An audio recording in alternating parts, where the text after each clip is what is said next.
testing those brakes. Here we have two different two-wheelers from ZDZA, which stands for Zero Distance, Zero Anxiety. The bike is a pretty basic e-bike with a rear hub motor, front suspension, and mechanical disc brakes. The scooter also has a rear hub motor, but just a front brake and no suspension.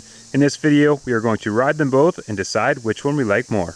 Okay, let's see how fast this thing goes. I'm going to start out on throttle only and see how long it takes to get up to speed. I'm up to 10 miles an hour right now.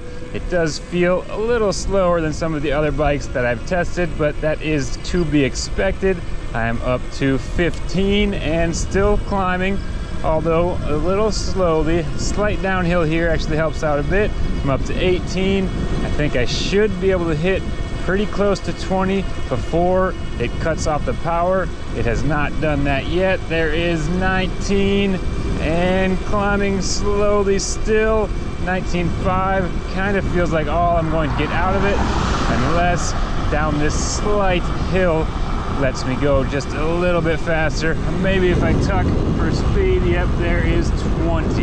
Now we'll start pedaling and see what that does. This bike does not have a torque sensor, so I don't actually have to put any effort in to get up to speed. I am cruising at 19. We have a slight uphill coming up, so we'll see if that changes anything. But I'm going to try pedaling a little harder. I am hitting 20, hit 21 for a second. And now I feel that the power has cut off. So the same cutoff it feels like when you are using the throttle or the pedals. Now let's see how well the brakes work from about 20 to a stop. Ooh, might need to use 4 fingers on them for now. They're pretty weak, but hopefully they get stronger as they break in.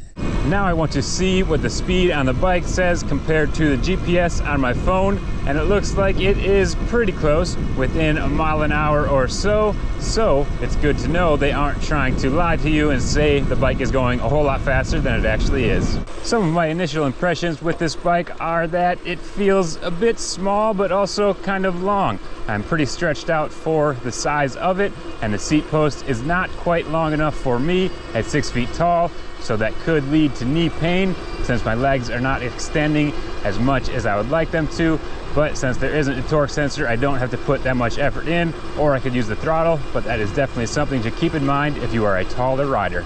Of course, you could put a longer seat post on if you're taller, or if you're short, a shorter stem would help tighten that riding position up a little bit and might be more comfortable for you.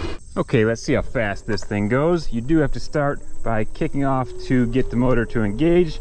But now I am full throttle, and we'll see how long it takes to get up to speed. I am up to 14 miles an hour now, and I'm feeling those cracks on the road a little bit, but that is to be expected with this scooter. Now I'm up to 18.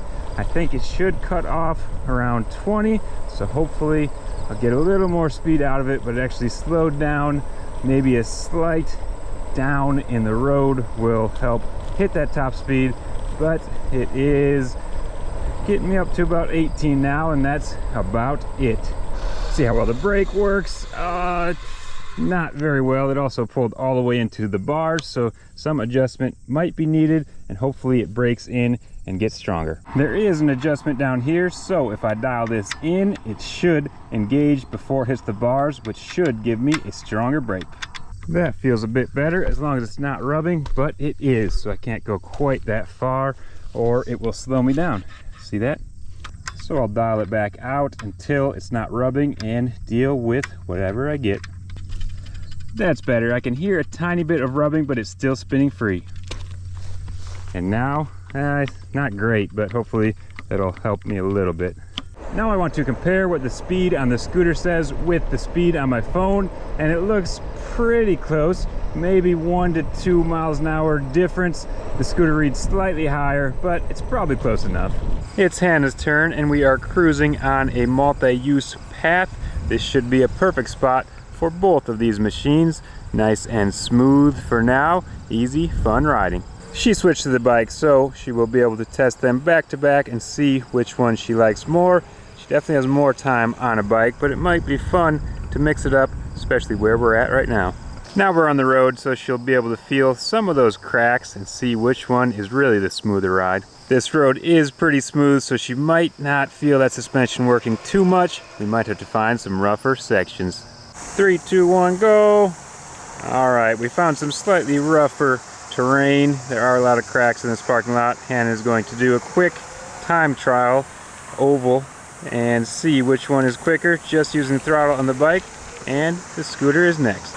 She does have to kick off on this one, so maybe she should have had a half pedal on the bike to even things out, but we don't have to get that technical for this test. Just want to get a quick feel of how it is on some tight corners and quick acceleration.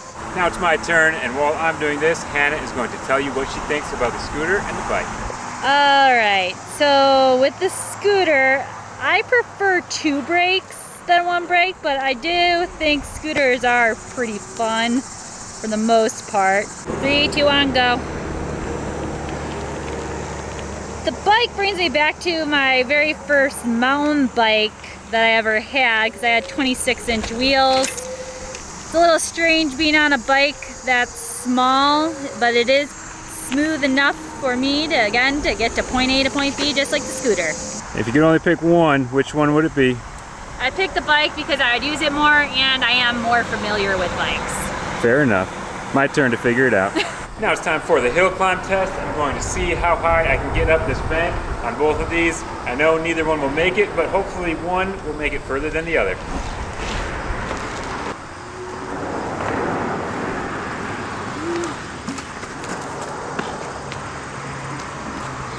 That's pretty close, wasn't it? I'm going to give it another shot, but this time I'll come straight from the road so I have a little more speed and hopefully make it past that first line where I made it with the corner. A little further. A little bit of fakey. Oh, a little too far there. Oh. We got a winner. Now we'll try to pedal up it. Oh, big winner. Oh, testing those brakes. Not great. There are a couple other benefits of the scooter over the bike. One, it has blinkers, which I'm not sure you will be able to see right now, but that is a nice feature if you are riding at night in town. It also folds up very easily and quickly, and it will take up a lot less room than a bike. It's also quite a bit lighter and easier to move around, but I'm still picking the bike, so it's up to you. You can check out the link in the description below if you want to take a closer look and pick one up. But thanks for watching. I'll see you in the next one.